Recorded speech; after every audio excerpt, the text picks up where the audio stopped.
कुलजीत को बुलाना चाहूँगी। Manipur student association Delhi based जो स्टूडेंट एसोसिएशन है वहाँ से उन्होंने मैसेज भेजा है, रिटन मैसेज है, वो कुलजीत हमारे सामने पढ़ेगा। Thank you, Hasali. I, Kulajit, part-time research scholar, on behalf of Manipuri Students Association Delhi, would like to make a statement that the association has sent to the Joint Action Committee, Mumbai. Greetings from Manipuri Student Association, MSAD. Since the change of the regime, the heartland of India has witnessed unprecedented political unrest, even penetrating in the university spaces, resulting in institutional murder of Rohith Andolan, branding of democratic forces as anti-national, even leading to arrest. In any case, the regime in Delhi doesn't matter for many reasons in India, like Manipur. And people from such regions are privileged and enjoy the luxury of critiquing left, right, and center. What happens at the University of Hyderabad was very unfortunate. It narrates its own outdated practice of oppressive caste system, where millions have suffered and continues to. MSAD stands in solidarity to the democratic fight of justice for all the oppressed class and caste. Since the University of Hyderabad incident and JNU though, there has been an intense debate on nationalism, where areas of narratives has been articulated. The government has branded the dissenters as anti-national. It went on a spree of branding each and every dissenter as anti-national.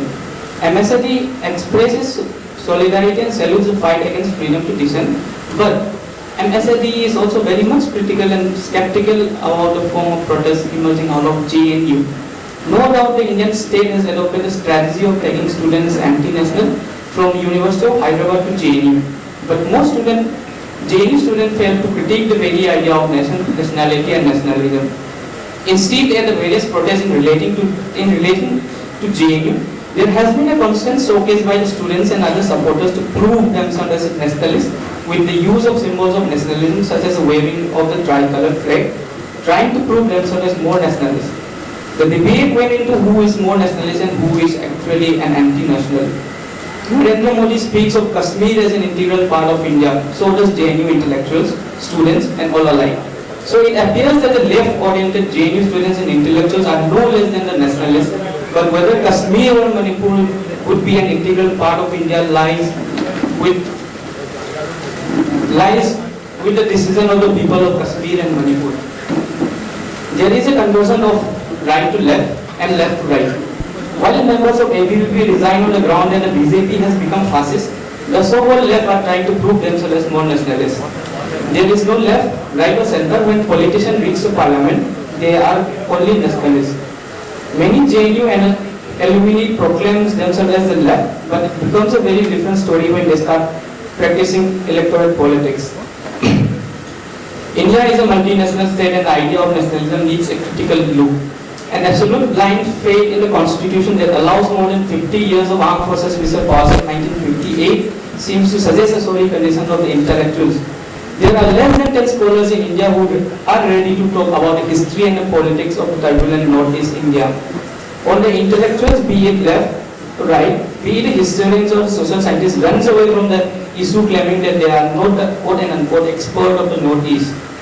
That it was a subject to be discussed by the military. The enormous power given to the military deployed in Kashmir and Northeast has been a nightmare for the indigenous population. Everyone is a suspect under armed forces which were passed in 1958. The worst is when the population is racially distinct. Rape, torture and disappearance has been a routine affair in the region and has been normalized. Prabhat Patnaik, the Marxist economist who spoke in JNU recently, claims the formation of Indian state as a result of social contract. In contrast, the marriage of Manipur in India was a forced marriage and there was no social contract as claimed by the Marxist economist. Manipur was the first country in Southeast Asia to have a universal adult franchise and adopt a popular democratic elected government in 1948. Manipur enjoyed a short independence after the British left. It became a sovereign state on 14 of August 1947. It had its own constitution which was already drafted by 15 May 1947 and the Manipur state constitution was adopted on 26 July 1947 making Manipur as an autonomous state. And by 18 October 1948, after an adult franchise, the first state assembly was held decided by the monarch as a constitutional head, and a popular ministry started functioning soon. Soon Manipur lost its sovereignty as it was forcefully merged with India using force on 21st September 1949. By passing the elected representatives, the monarch was forced to sign the merger agreement in Ceylon. The subsequent armed movement evolved after the merger has been the genesis of conflict and the continuance of militaristic outlooks towards Manipur by India till today. A retired general, Vijay Kumar Singh, is the present Minister of Development of Northeast region. So a retired army general is overseeing the development of this racially distinct stock of India. While the rest of India celebrates Children's Day on the birthday of Nehru, 14 November reminds us of what Nehru did to the oppressed people of India. The first Prime Minister of India, Mr. Nehru, said in the parliamentary debate on 23rd August 1956, says, "I would like the House to remember that they should look at this in the larger context of our general policy in these areas, not only in the Nala Hills, but in Nepha." Nepha is the present-day Arunachal Pradesh now, and neighboring areas. Many of these areas were the first time brought under some kind of administration during the last 6 to 8 years. It only shows that Nehru was not only interested in Naga Hills, but wanted a general policy for all the areas of the Northeast. He further said, "We had to send some of our forces with rifles, and we did it without fuse. But we proceeded slowly because we had the object of winning them over and not merely crushing them. We had, of course, to shoot some because they shot at us." He added, "Our instruction is that the patience must be exercised because we want to win over these people. But made it clear on the hostile that the person who uses his guns against us will be met with gun and army and cannot be withdrawn." Nehru had already presumed that the state was at war with the people of the region. It reflects the content of India's general policy in the region at that time. He also says, "I consider it fantastic for that little corner between China and Burma and India to be called as an independent state." He is referring to Manipur. Nehru's mind and attitude towards the region could be understood from the statement he made on 23rd August 1956, 2 years before the Armed Forces Special Powers Act was passed in 1958. He says, "It was easy enough to declare martial law and hand over the whole area of the military, but we did not do so because we have been against treating this as a purely military problems." While Nehru claimed that declaring a military law was easy enough, he already knew that the danger of military law. Naturally, when armed forces function and have to deal with the hostile elements, the civil powers activities are rather limited. Nehru does refer to the entire community of the region who should be treated as subject of the state, which is quote unquote hostile elements. The Armed Forces Special Powers Act 1958 or AFSPA is one of the most draconian legislation made by Nehru as the Prime Minister of India in 1958 as a gift to the racially different people of India to suppress and oppress the mind and body of the people as a bondage to the marital law called AFSPA. For Manipur, 14 November, the day is not to be celebration day for the children. Instead, it is a day of condolence as a remembrance to the architect of Armed Forces Special Powers Act, which has been producing thousands of widows, orphans, survivors of rape, disappearance and killings of people. This particular act, Armed Forces Special Powers Act, serves the agenda of creating a category of suspects and disturbed areas to be oppressed at will, to suppress democratic voices against oppressive political regimes, exploitative market forces and destructive projects. The act is a symptomatic of an undeclared war trajectory superimposed on a category of subjective people whose political aspiration and democratic rights are marginalized in the name of India's security. Unfortunately, Indian state does not consider repealing this military act despite 15 years of Irun Charmina's fasting and 57 years of people's struggle against this draconian act. The state holds on AFSPA dearly as it acts as a surrogate in military engagement with neo-colonial and neo-liberal structures at the same time.